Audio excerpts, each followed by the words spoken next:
This video provides a look at the HTML BR tag and will cover its purpose and proper usage.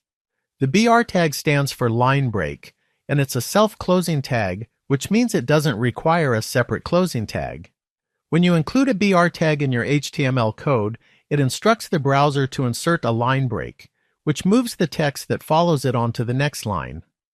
Now, since the text which follows a P tag will also start on a new line, you might be asking when you should use a BR tag versus a P tag. The P tag defines a paragraph and is used to separate larger blocks of text. This tag is suitable when you're dealing with distinct thoughts or ideas. On the other hand, when you require a break within the same thought, a BR tag may be appropriate. This is common with song lyrics or poems where each line break is significant.